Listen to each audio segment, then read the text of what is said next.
Bom dia, pessoas lindas da minha vida. Bom dia, senhor. Bom dia. Essa voz aí diz que tá com sono, hein? Tô morrendo. Vamos lá, deixa eu só dar um grau aqui na chamadinha aqui pra gente já começar aqui. Vocês estão tendo aula desde as 8, né? Parece que aula online cansa mais, né? Vocês têm essa impressão de que cansa mais? Cansa. Mas a gente vai se acostumando aí, daqui a pouco a gente... Porque, É infelizmente, porque tá sozinho em casa. Não tem ninguém pra conversar, igual na escola. É verdade, na escola vocês têm aí o diálogo, né? Vocês têm aquela... Tem interação social também, né? Eu também tenho a impressão de que cansa mais. Bom, deixa eu ir vendo aqui, ó. Vou ver o pessoal que já tá aí. Peraí, deixa eu só.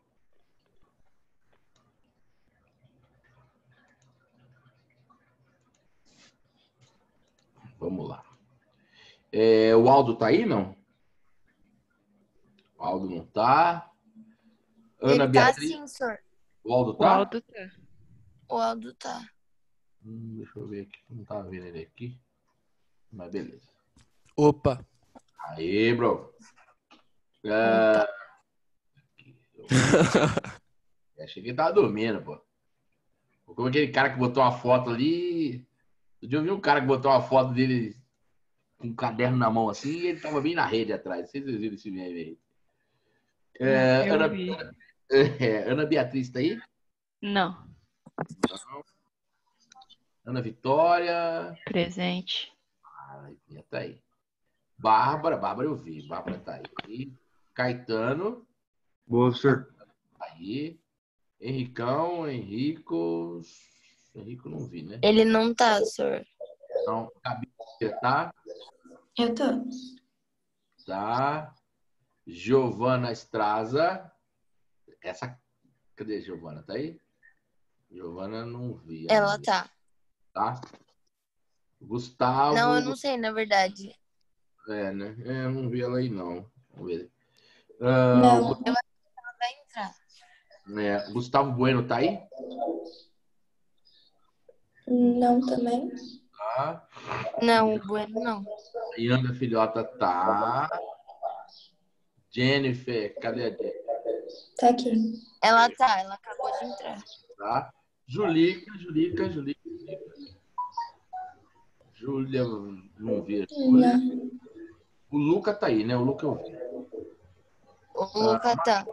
Maju, Cristiana. Maju não vi. Eu tô. Nayara. Não. Nayara não tá. Nicole. Também não. Também não. Também não. Sávio, Carioca. Também não. Também não. Stephanie eu vi. Stephanie tá ali. Valentina, cadê a Valentina? Não. Ela não tá. Vitor. Então. E o Kio? Também não. Nossa, e o que subiu? Gabi Simões. Também não. Não. Lucas. Também não. Não. Então. Também não, senhor. Bom, depois, se vocês tiverem aí se alguém entrar depois, vocês conseguiram falar em off, fala que quando acabar a aula, que eu liberar a aula, aí esse pessoal que não respondeu, que quiser marcar a presença, aí é só esperar um pouquinho para a gente lançar aqui a presença, tá? Às vezes pode ser que alguém entre no meio da aula, se eu ficar parando toda hora para poder colocar a presença para o pessoal, aí a gente vai começar a perder muito tempo, né? Então, vocês avisem off aí para mim, quem entrar depois, na hora que acabar a aula, esperar um pouquinho para responder a chamada, porque como é a última aula, eu imagino que vocês não vão ter aula depois, eu penso, né? Eu tenho. Vocês vão ter aula depois aqui, não, né? Não, hoje não.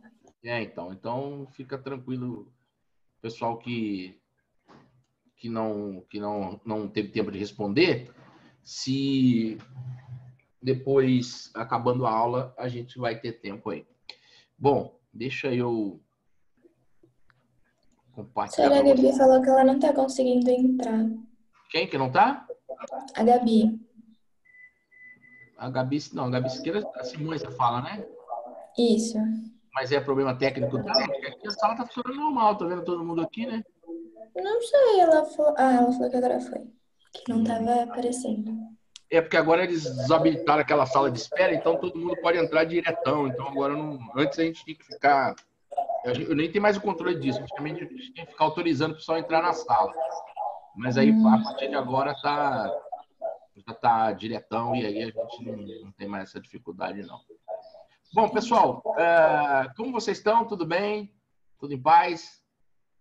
Então, essa quarentena, não, paz ninguém tá, né? Todo mundo meio enrolado aí, né? Mas, enfim, a gente vai levando como dá para ir aí e cuidar da cabeça também, né?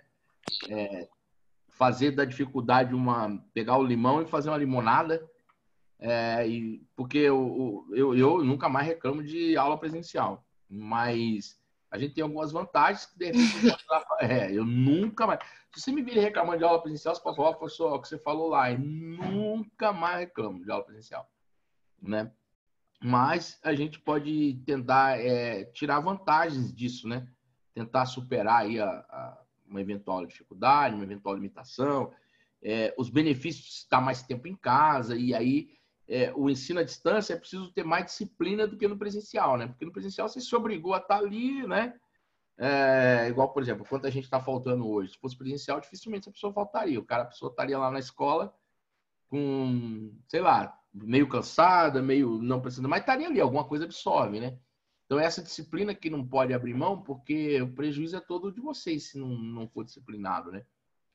Vocês que precisam dessa informação, dessa formação, mas a gente vai superando aí, cria uma regra mesmo, uma disciplina de estar nos horários, fazer os exercícios, fazer as tarefas, cuidar da cabeça também, né? Aproveitar esse maior tempo livre para fazer alguma coisa produtiva, né? Se bem que botar as séries em dia faz parte, eu tô com as séries em dia, acredite se quiser. Até por indicação de alguém, comecei a ver o Peaky Blinders aí, tô gostando pra caramba, né? Não sei se alguém aqui já viu. Mas é isso aí. Bom, Tarinha, eu vi aqui a mensagem, beleza. Gente, nós vamos começar a falar agora da frente 1, módulo 21, e esse é um assunto, vamos dizer assim, bem técnico, bem complexo, e ainda bem que essa aula vai ficar gravada, porque depois é bom que a pessoa possa, quem não viu, acompanhar, porque de fato é algo importante. Por quê? Porque nós vamos falar da crise do sistema colonial. Nós vamos falar isso no contexto internacional, mas vamos falar também no contexto brasileiro, né? Porque, veja bem, quando nós aprendemos lá atrás do contexto do absolutismo, o casamento do absolutismo com a burguesia, dando origem ao Estado Nacional moderno, né? Então, o que nós falamos ali? O Estado moderno é aquele Estado em que o monarca, o rei, tem controle sobre o Estado de uma forma geral, e ele é apoiado pela burguesia, e ele resolve, vamos assim dizer, retribuir, abro aspas, né? Retribuir os benefícios da burguesia, dando a ela políticas protecionistas para os seus produtos. E aí vem como uma luva o surgimento do sistema colonial, porque o sistema colonial ele atende todos os anseios, né? Ele atende o desejo do rei de ser poderoso, do rei, como o rei da Espanha disse, como o rei da Inglaterra disse num dado momento. O rei da Espanha é a frase mais famosa, saiu da boca do Filipe II. O cara poder dizer, eu sou o imperador de um império que o sol nunca se põe. Puxa vida. Mas isso é, acima de tudo, um sistema que beneficia diretamente a burguesia, porque a burguesia vai ter lá vamos dizer assim, uma colônia dentro do pacto colonial, né? Vocês lembram que eu já devo ter feito algum desenho para vocês disso. dentro de um pacto de exclusivo colonial que beneficia diretamente a burguesia da metrópole. Então, está todo mundo feliz, o rei está feliz, a burguesia está feliz, a aristocracia está feliz porque não precisa mais trabalhar, ela vive às custas do rei. O mundo é um mundo perfeito. Agora, vai chegar um momento que esse sistema colonial vai entrar em crise. Tá? Tem uma introdução bem importante que está aqui na página... Deixa eu ver que página é essa que nós estamos. Peraí. Na página 1, né? E eu vou ler explicitamente porque aqui tem uma coisa importante. Ó. Diz assim: o processo de desintegração do antigo sistema colonial, ou seja, o antigo sistema colonial vai começar a se desintegrar. Então, você tem aqui, ó, o antigo sistema colonial vai passar por um processo de desintegração, né? O que isso quer dizer? Quando a gente fala de crise do antigo sistema colonial, ou a famosa crise do século XIV, né, ou a crise do século XVIII, significa que as colônias vão começar a se emancipar. Não há mais espaço para isso. Então, a gente vai começar a ver isso acontecer. E aí tem uma introdução que diz assim, como que isso se explica? Então, ó, vamos lá. No plano ideológico, o antigo regime foi condenado pelo pensamento iluminista. Então, está aqui a primeira, vamos dizer assim, a primeira contradição. O que isso quer dizer? No plano ideológico, o iluminismo está dizendo, não, está errado isso aí. Vocês lembram quando nós falamos isso lá de iluminista, antes da pandemia ainda? Que nós falamos que começam a surgir os teóricos iluministas. Me fale um teórico iluminista. Que rufem os tambores. Responda para mim o nome de um teórico iluminista. Com a palavra... Iandra, me diga aí o nome de um teórico iluminista, Iandra, por favor. Iandra está dormindo? Vamos, Iandra. Já vou abrir seu microfone aqui. Diga, Iandra, o nome de um teórico iluminista, por favor. Iandra está dormindo? Bom, Iandra não está online. Responda para mim. Online. Você tá, filho? Eu estava buscando o marca-texto, que estava em outro lugar. Você ouviu a pergunta, não? Não, eu saí, porque eu tô aqui no quarto, fui pegar na... Você tá dando golpe, Andra, no flagrante. Não é que eu tô no fone. Brincadeira, Viralda, eu sei que você não faz isso, tô brincando com você. Então tá, mas você não ouviu a pergunta. Eu vou passar a pergunta então para outra aqui, ó. Vou passar para... deixa eu pegar aqui. Vou pegar um dos rapazes aqui agora, um dos meus amigos aqui, ó. O Sávio Carioca entrou, tava na falta comigo, Sávio. Sávio, rapaz, presente, ó. Muito bem, Sávio. Sávio, me diga aí, Sávio, a pergunta que vale um elogio aqui. Fale o nome de um teórico iluminista para mim, Sávio. Voltaire. Voltaire, muito bem, Voltaire. O sotaque está mais carregado nas férias, sabe? Não, tá bom. Muito bem, o Sávio falou do Voltaire. Eu gosto sempre de falar do Montesquieu, porque lembra que eu falei para vocês a questão do monte lá, né? Não sei se eu fiz esse desenho, se deu tempo de fazer, que é aquela figura do cara que defende a divisão do mundo em três... Do mundo não, dos poderes em três partes, né? Lembra disso? Daí, esse monte que diz que aqui nós teríamos... um monte que diz que aqui nós teríamos o executivo, o legislativo e o judiciário. São os iluministas que estão dizendo, acima de tudo, primeiro, que esse antigo regime é um absurdo. São os iluministas que estão dizendo, acima de tudo, que é errado esse negócio de você ter o poder centralizado na mão de um rei. Então, olha só, tá aí o primeiro tiro nesse sistema colonial. As ideias iluministas. E eu sempre digo para vocês que tudo começa no campo das ideias, tá? Alguém vai pensar, alguém vai gestar aquilo inicialmente para poder aquilo tomar as ruas mais tarde. Então, você tem aqui os filósofos iluministas estão todos eles dizendo, não, negativo. Porque os filósofos absolutistas diziam, não, o poder foi dado por Deus. Quem sabe para mim, o filósofo absolutista que dizia que o poder do rei era dado por Deus? Quem sabe pode falar. Não sei, senhor. Não é Maquiavel, né? Não, Maquiavel é que falava que se o rei precisasse mentir, ele podia mentir. Se ele precisasse matar, ele precisava matar. É o Bossuet, senhor? Jacques Bossuet? Bossuet. Bossuet. Isso mesmo, que ele falava do poder divino dos reis, né? Dizia assim que o rei foi colocado ali por Deus e contestar o rei era contestar o próprio Deus, né? Agora nós temos os filósofos que estão dizendo o seguinte, Rousseau está dizendo negativo. O rei é nosso empregado. Você tem aí o Voltaire que está dizendo que o homem tem direito a se rebelar se ele quiser. Eu vou, não, se o homem quiser se rebelar, ele se rebela.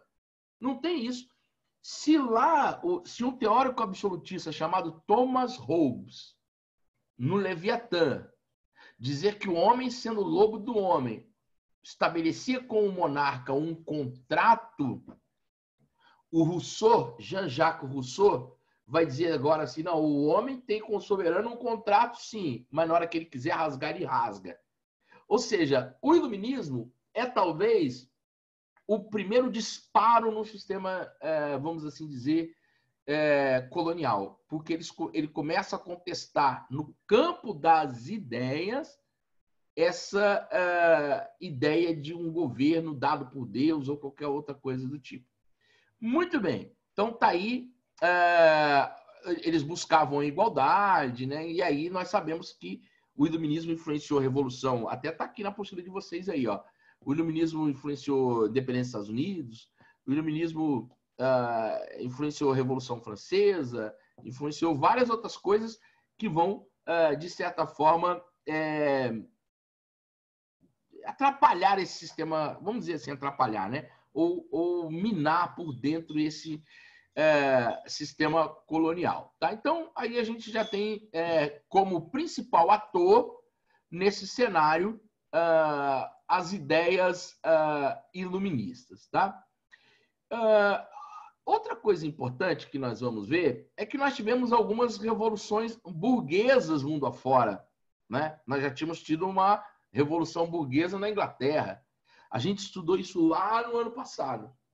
Uma revolução liderada por um homem, por um puritano, chamado Oliver Cromwell, que, através de mata o rei, governa de forma ditatorial a Inglaterra. Aquilo é um péssimo, abro aspas, né? Péssimo exemplo para o mundo, porque ali eles mostram que é possível que a burguesia tome o poder. Então, você tem lá um exemplo disso, mostrando vamos dizer assim, uma revolução puritana, dando, vamos assim dizer, um mau exemplo para um país independente. Então, você tem lá a Revolução Puritana, gloriosa, etc. Você tem também, no campo das ideias, um surgimento de um liberalismo. Então, a gente já tinha falado a gente já tinha falado no primeiro momento sobre o iluminismo, tá? Depois, falamos no segundo momento sobre revoluções burguesas e a gente já tem ideias liberais. Então, são esses três pilares, né? Então, você tem revoluções burguesas, ideias liberais e filosofia iluminista. Ou seja, essas forças separadas, elas talvez não signifiquem muito. Quando unidas, elas vão produzir um efeito devastador no sistema colonial. E aí a gente tem a figura de Adam Smith, né? Com o seu famoso livro A Riqueza das Nações, onde ele diz, basicamente, laissez-faire, laissez-passer. Ou seja, quando ele está dizendo deixa passar, deixa fazer, o que ele está defendendo aqui? Está defendendo o livre comércio. Porque quando você estuda o movimento colonial, você se lembra que os reis interferiam diretamente no mercado. Bastava o cara que produzia sapato na Inglaterra dizer para o rei assim, pô, rei, o sapato da França está atrapalhando aqui. O cara chegava no porto e botava 100% de imposto no sapato que vem do outro país. Bastava ao industrial inglês que produz ferro dizer que o ferro da Alemanha está atrapalhando os negócios dele. O rei ia lá e dizia assim, olha, está atrapalhando aqui, é 100% aqui. E se você parar para pensar, isso acontece no menor grau até hoje. Hoje a gente tem aí uma Organização Mundial de Comércio que regula essas relações para não ter essas aberrações. Mas na época do sistema colonial não havia isso. Cada rei estava preocupado com as suas próprias empresas, com os seus próprios empresários, com a sua própria burguesia. Agora vem um filósofo que está dizendo, através da riqueza das nações, está dizendo assim, rapaz, deixa cada um fazer o que sabe de melhor. E não tem que ter barreira para nada. Ou seja, se o cara é bom de produzir sapato, deixa ele produzir sapato. Você é bom de produzir roupa, você produz roupa melhor que ele, você vai vender roupa para ele, ele vai vender sapato para você. Então, essas ideias unidas, elas vão acabar por estabelecer, vamos assim dizer, as ferramentas teóricas para esses processos de independência que vão se instaurar, não apenas, os Estados Unidos é um exemplo, mas vai se instaurar em todo o mundo. Tá? Então, a gente vai começar a ver aí um nível cada vez maior de independência. E veja bem, os Estados Unidos é talvez um dos primeiros países a fazer esse processo. E os Estados Unidos começam a pôr pilha em todo mundo. Né? Eles começam a pôr pilha, ô louco, né? Do tipo assim, você vai continuar sendo colônia? Olha eu aqui, ó, como eu fiquei rico, livre da... E é um péssimo exemplo. Você tem a revolução no Haiti também. No Haiti foi uma revolução que foi sabotada, vamos assim dizer, porque os escravos, não sei se eu vou abrir um parênteses rapidinho, vocês já estudaram isso, em algum momento isso vai reaparecer, mas eu vou dar um spoiler, abro o parênteses e já fecho, é que o Haiti era uma colônia que faz a independência, liderada por escravos, isso nunca tinha acontecido. Liderada por escravos, e de repente os escravos, o Haiti é nosso. Meu, e agora? A Revolução do Haiti tem efeitos até no Brasil. Todo proprietário de escravo no Brasil nessa época, na maioria, história não existe todo, né? Mas muitos deles constroem anexos fora das casas porque eles temem acontecer no Brasil o que aconteceu no Haiti. Nunca houve no Haiti um grau de organização tão grande, né? Você tem aí na Bahia, no século XIX, uma revolta parecida, que é chamada Revolta dos Malês. Isso vai aparecer daqui a pouco no material, mas nada tão organizado quanto o que aconteceu no Haiti, até porque o Haiti é um país muito pequeno. Isso era permitido, né? Então, você tem, assim, no campo das ideias, tudo conspirando para acabar com as práticas coloniais, tá? E aí você tem independência nos Estados Unidos, você tem iluminismo, enfim, você começa a ter agora os movimentos que vão dar origem aos processos de emancipação, tá? Então, quando nós falamos de movimentos emancipacionistas, que acontece mundo afora, o Brasil tem alguns movimentos como de grande importância, tá? O livro coloca aqui na página 2 a Inconfidência Mineira ou Conjuração Mineira. É a mesma coisa, tá? Ó, o de maior importância é a Inconfidência Mineira ou Conjuração Mineira, ocorrida em 1789. Interessante, né? É curioso que a Conjuração Mineira ocorra no mesmo ano da Revolução Francesa. No mesmo ano que os caras estão cortando cabeça em Paris, pensadores brasileiros estão querendo romper o pacto colonial com Portugal. É coincidência? É óbvio que não é. É óbvio que não. Isso nunca é coincidência.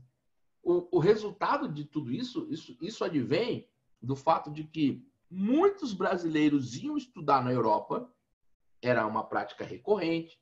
né? Vocês leram Memórias Póstumas de Brás Cubas? Acho que tá no vestibular para vocês ou não? Não sei. Acho que tá em algum vestibular, não lembro qual. Mas tem que É, ler. então, é bom ler. Bom, tem gente que lê resumo, mas enfim. Não é? Então, ler um resumo é um crime. Para mim, ler resumo é um Ah, e crime! Crime! Ler resumo é crime. Crime, tem que ser punido. Não, tá gratuito no Books da Apple. Aí dá pra baixar ele, pra quem não quiser comprar. e eu sei que ele está em algum vestibular, não lembro qual. Eu acho que deve ser o da FUVEST.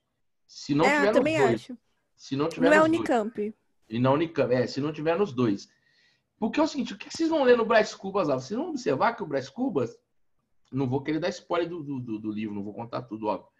Mas ele é alguém que faz parte dessa elite brasileira que tem a oportunidade de estudar na Europa.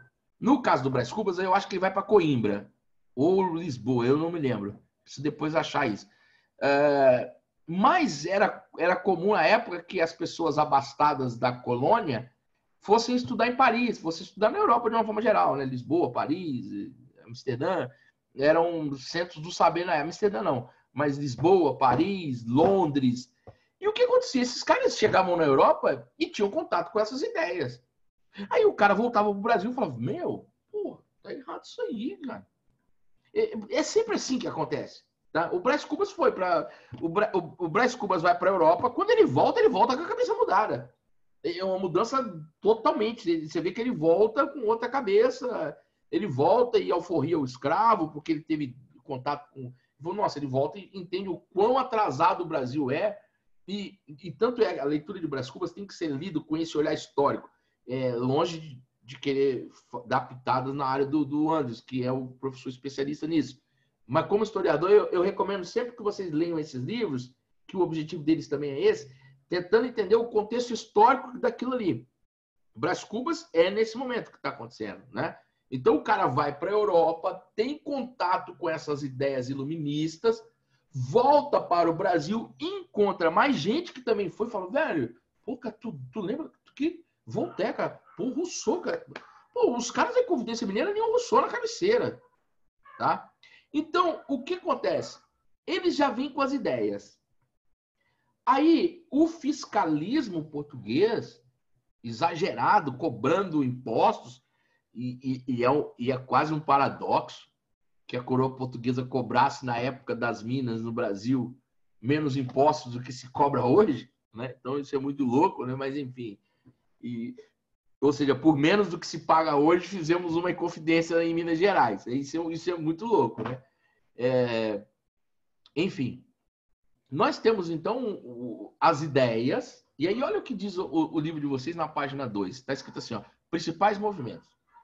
Entre os principais movimentos emancipacionistas, que já possuem um caráter questionador do sistema colonial, foi a Inconfidência Mineira. Aí está escrito assim, ó, nessa rebelião encontramos diversos antecedentes, como o crescente abuso do fiscalismo português, ou seja, os portugueses cobrando, lembra disso? É quinto, mas não sei o quê, se não chegar a isso aí, a gente vai fazer uma derrama. Eu já falei sobre isso com vocês, não vou voltar nesse assunto, não.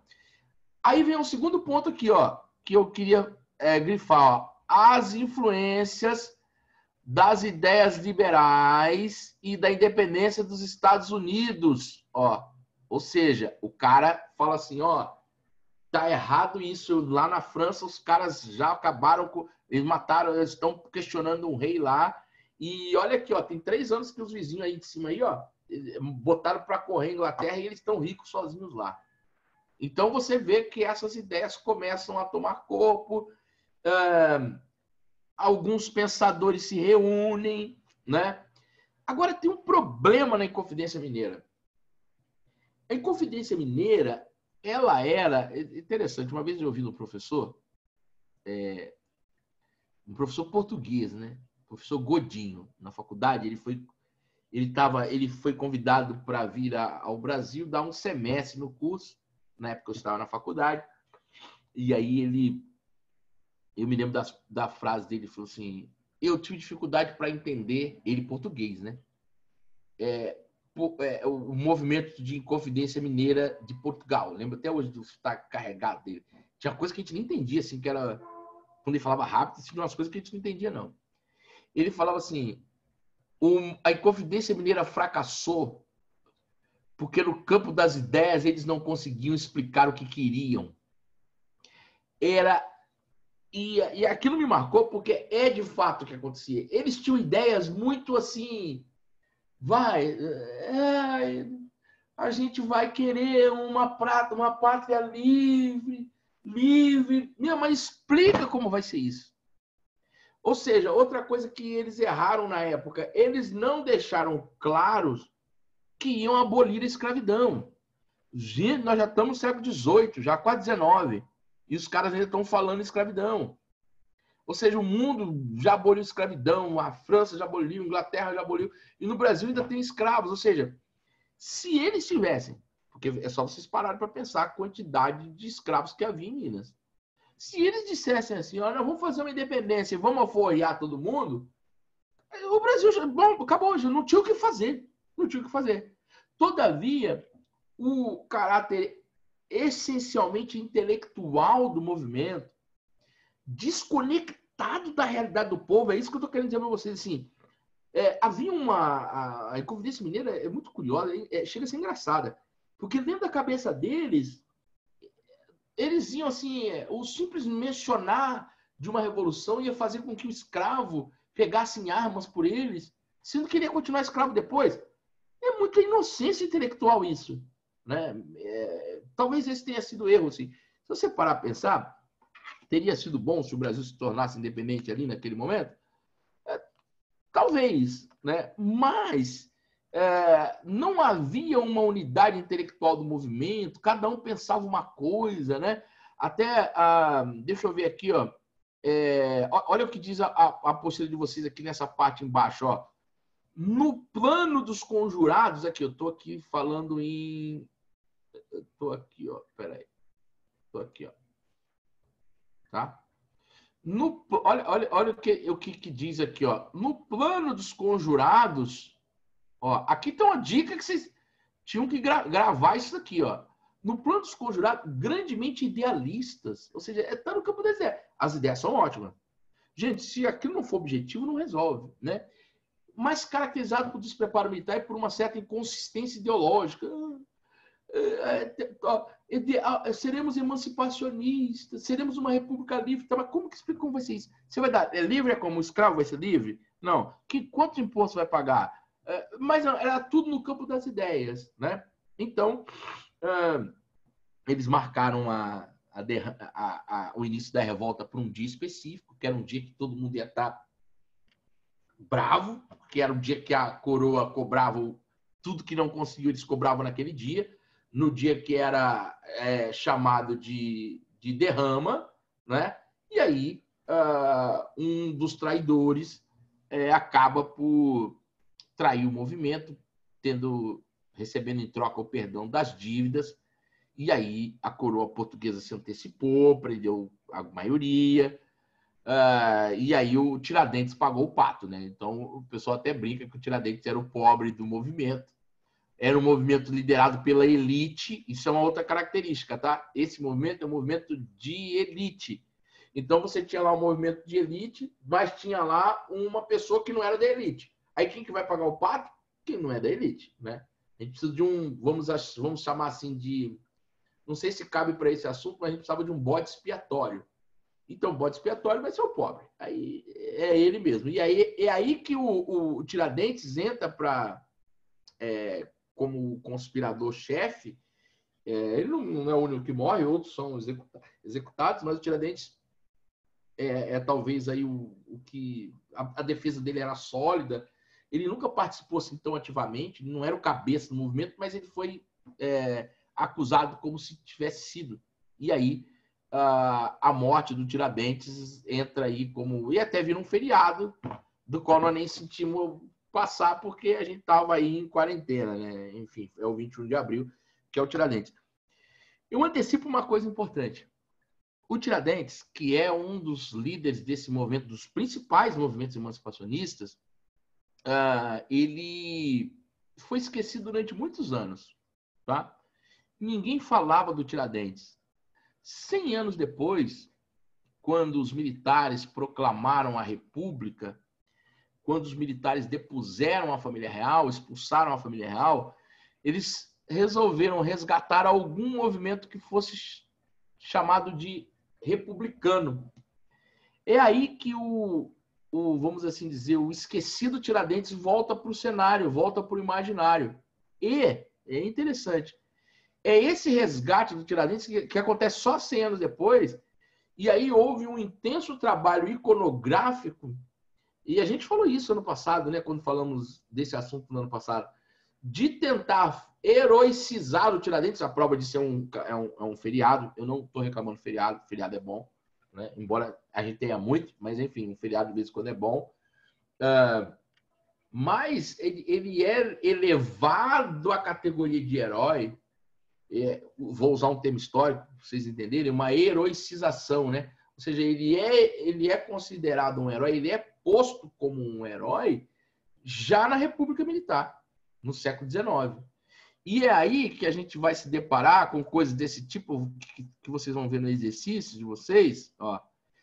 Imagens como essa aqui. Ó. Observa que são imagens que... eu não sei se vocês estão conseguindo ver aí. Né? Deixa eu tentar aumentar um pouquinho.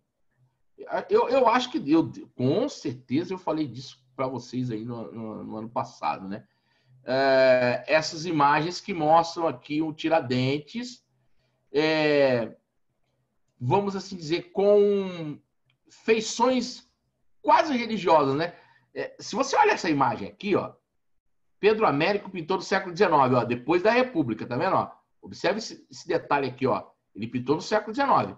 A República tinha sido 11 anos antes, então é aqui que o Pedro Américo resgata um ideal republicano, um Tiradentes esquartejado. Agora, fica nítido...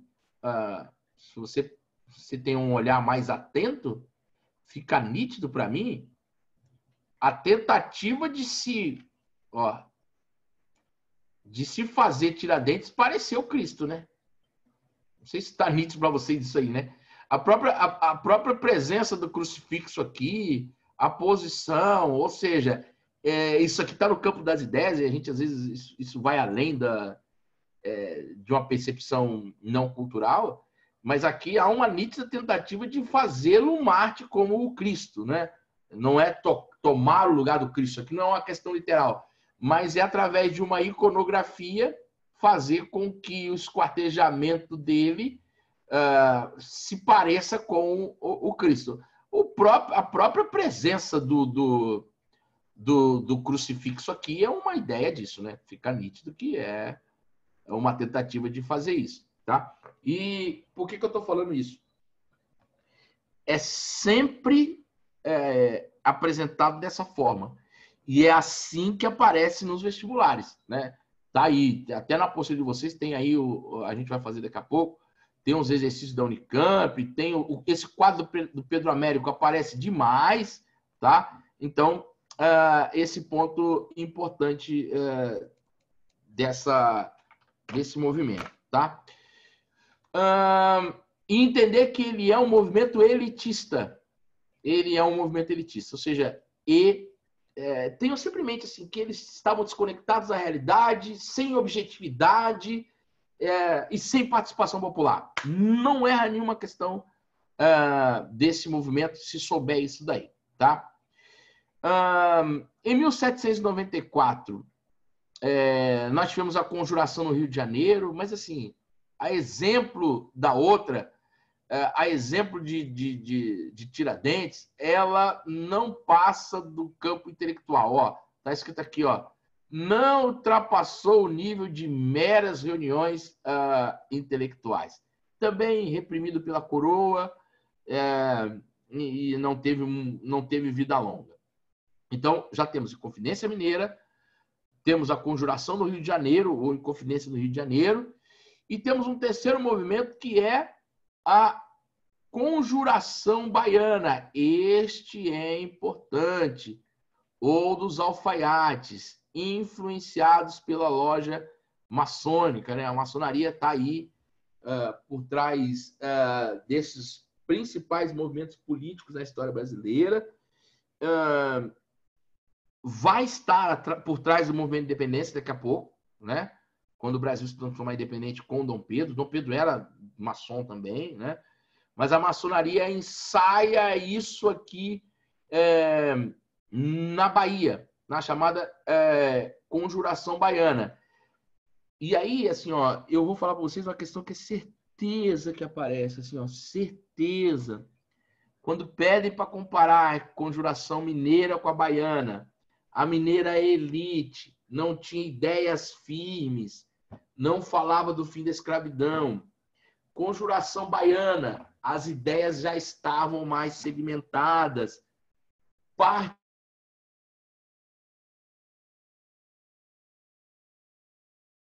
Conjuração Baiana, já procura alternativa que fala de participação popular, porque é isso que todo mundo pergunta. Tá? Essa é a questão que vende, tá? Que os vestibulares compram, porque adoram explicar essa peculiaridade da Conjuração Baiana, que é um caráter diferente da mineira, que é marcada pela participação popular. E nós tivemos outras, né? Então, temos aí, ó, na página 3, a gente tem algumas outras não tão importantes assim, né? Então, a gente tem lá a Inconfidência Mineira, que essa daqui a gente já sabe, né? E Tiradentes executado lá 3 anos depois. O Rio de Janeiro. Essas são as mais importantes, ó. Essas duas aqui, ó. Tá? Alfaiates e Mineira, ó. Essas duas aqui. Se você tem que saber alguma coisa, tem que saber dessas duas aqui. Aí tem aqui Suassunas, Pernambucanas, mas não são assim tão importantes como essas duas aqui. Destacando mais uma vez o caráter popular da dos alfaiates, ou baiana, e o caráter elitista da Inconfidência Mineira. Tá? Então, esse aí são esses principais movimentos emancipacionistas que a gente tem aqui. Então, vamos matar isso pelos exercícios, porque pelos exercícios a gente... Embora a minha apostila esteja respondida, aqui estão os propostos, né? Então, mas eu vou seguir assim mesmo, só para a gente entender aqui, baseado nos exercícios. Então, tem lá, Pedro Américo, né? Estadual de Londrina, excelente universidade. Não sei se alguém está pensando. É uma universidade muito boa, uma cidade também muito legal. Então, vamos lá ao texto do Kenneth Maxwell. Vou falar hoje, neste bicentenário da Conjuração Mineira, menos sobre as consequências dessa prisão do que sobre as causas da chamada Inconfidência Mineira. Então, ele está querendo dizer que ele vai falar menos sobre as consequências. Ok. Designação de que, francamente, não gosto e que não uso. A palavra inconfidência vem dos donos do poder e não da oposição. Interessante. O Kenneth Maxwell está contando o seguinte, que a história é contada por quem ganha. E ele não quer chamar de inconfidência, porque inconfidência é o nome dado por quem ganhou. Ele quer chamar de outra coisa. Então, ele vai chamar da contra-revolução e não da revolução. Enfim, o objeto das nossas comemorações é uma revolução frustrada, não uma repressão bem-sucedida. É bom que estejamos bem claros sobre isso. Então, ele está querendo dizer que nós estamos comemorando um feriado que, na verdade, não é uma repressão bem feita, foi uma rebelião frustrada, né? Então, o texto diz lá, com base no texto, na imagem, nos conhecimentos a respeito da Inconfidência e da Conjuração Mineira, responda os itens a seguir. Discorra sobre o movimento denominado Inconfidência Mineira ou Conjuração Mineira ocorrido... Aí, para discorrer isso aí, o que você deveria falar? Vamos iluminar aqui o que é mais importante, ó. Você vai colocar com a sua letra, né? Mas o que você vai enfatizar? Que é influenciada pelas ideias liberais do iluminismo. Isso é um ponto. Tá? Se você vai falar da independência dos Estados Unidos ou não, não importa muito. Que você vai dizer que ele não se posicionou contra a escravidão. Isso é um outro ponto. Né? E que foi organizado por membros de uma aristocracia e pela elite intelectual. Então, ó, você tem vários pontos aqui importantes. Você tem para anotar aqui, ó, influência das ideias liberais, não se posicionou contra a escravidão e liderado pela elite. Esses são os 3 pontos importantes para você notar aqui. Todo mundo entendeu isso? Porque Inconfidência Mineira é isso. Tá? Se alguém não entendeu, pode falar que a gente retorna. Letra B. A análise da representação de Tiradentes na pintura elaborada por Pedro Américo após a proclamação do Brasil. Após a proclamação da República no Brasil. Eu tinha dito para vocês aqui há pouco tempo que o Tiradentes foi, vamos dizer assim, reativado, abro aspas, resgatado durante o governo republicano. Então, para isso, eles precisavam de um ideal, né? Então, a representação de Tiradentes, eu diria que assim, ó, eu colocaria uma resposta um pouco diferente. Eu colocaria que, vamos botar assim, ó, que a representação tenta associar o líder a Cristo e mostra a barbaridade da repressão portuguesa, né? Porque a pena de esquartejamento era algo, infelizmente, corriqueiro naquela época, tá? Beleza. Então, aí fica respondido, tá? Então aqui, ó, na segunda parte ele faz menção a isso, ó, o crucifixo, a barba crescida, o rosto calmo e sereno, o olhar voltado para o céu. É uma tentativa de trazer aspectos religiosos para o herói, tá? Número 2 da Unicamp. A aquarela do artista João Teófilo aqui, ou seja, e o João Teófilo está fazendo uma releitura disso aqui, né? Isso aqui é óbvio que a inspiração é nítida, né? Ó, é óbvio que está ligando um ao outro, né? Só que agora ele usa uma... Só que agora ele não põe Tiradentes. Ele coloca agora negros, vamos assim dizer, né? E aí não é difícil deduzir aqui, né? Então ele diz assim, a aquarela do artista João Teófilo dialoga com a pintura de Pedro Américo. Tiradentes esquartejado, né? Então, Tiradentes esquartejado do Pedro Américo é essa. É óbvio que quem chegou nessa questão aqui, sem nunca ter visto essa, talvez tenha tido dificuldade. Mas quem chegou aqui, tendo visto isso, não teve dificuldade, né? Porque aí a pergunta sobre a obra de João Teófilo,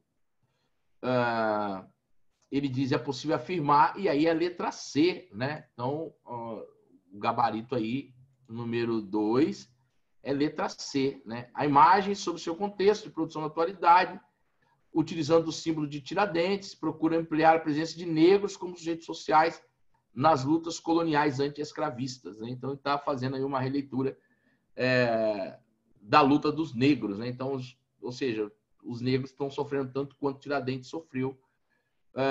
Eu já vi uma questão, não lembro aonde, em que o ambiente de execução do Rio de Janeiro, aqui, ó, foi trocado pelo Rio de Janeiro do século XX, XXI, já final do século XX, favelas, ou seja, trazendo isso para mais próximo do nosso tempo, tá? Estejam preparados para esse tipo de contextualização. E então eu gabarito para vocês a letra número 3, letra C de casa. Número 3, C de casa. Número 4, E de escola. E aí nós encerramos o módulo 21. O nosso próximo encontro é na quinta-feira, às 9 horas, ocasião em que nós vamos falar sobre a independência política da América Latina. Pessoal, alguém tem alguma dúvida? Nesses 5 minutos eu queria deixar aqui para esclarecer alguma dúvida e colocar a presença para quem chegou depois. Alguém chegou depois da chamada? Quer se manifestar? Eu, professor. Peraí. Também. Peraí, deixa eu responder com calma aqui, peraí. Porque senão, se todo mundo for junto aqui, deixa eu voltar para minha planilha aqui, peraí. Beleza. Deixa eu puxar aqui. Então, vamos lá. Ana chegou ou não, né? Henrico chegou? Estou aqui, senhor. Henriqueira chegou. Chegou a Giovana? Sim, senhor. Chegou a Gi, chegou Gustavo Bueno chegou ou não? Eu entrei, senhor. Entrou Gustaveira. Julica chegou? Tô aqui, sir. Meu anjinho, senti sua falta, hein? Nayara chegou? Nayara não, né? Acho que não, sir. Não, beleza. Nicole chegou? Nicole Eu também acho que chegou. não também. O Sávio Carioca chegou, até perguntei ele. Valentina também não vi. Valentina chegou? Acho que não. Valentina não. Nem o Vitor, o Speak Vitor também não chegou. O Japa, o Yukio chegou? Yukio também não. Gabi Simões. Gabi chegou, não chegou? Eu vi ela aí, eu vi a carinha dela aí. Sir. Meu anjinho, bom dia, tudo bem? Sim. Bom dia, sir. Tudo bem, você? Tudo bem, saudade. Queria ver vocês pessoalmente, queria poder abraçar vocês. Poxa vida. Mas esse negócio eu de também. maldito Coronga, mas tudo bem. Pois é. Fazer o quê, né? Lucão, tá aí, Lucão? Lucão não tá. E Vitor Casaroto? Também não. Beleza, pessoal? Beijo, se cuidem, álcool nas mãos, não quebre a quarentena, estudem, tenham disciplina. A gente vai superar isso aí. Beleza? Alguém tem alguma dúvida? Alguém quer colocar alguma coisa? Por enquanto não, senhor. Então beleza. Qualquer coisa, eu tenho atendido também pelo Agenda Edu, tá? Alguns colegas de vocês têm meu telefone, qualquer coisa, manda mensagem aí e a gente se fala de novo na quarta-feira, nesse módulo 22. Na quinta, desculpa, quinta. Tá bom? Beijo, pessoas. Até então, hein? Tchau, senhor. Tchau, Beijo, senhor. obrigada. Até. Sir, obrigada. Beijo. Tchau, tchau. Senhor.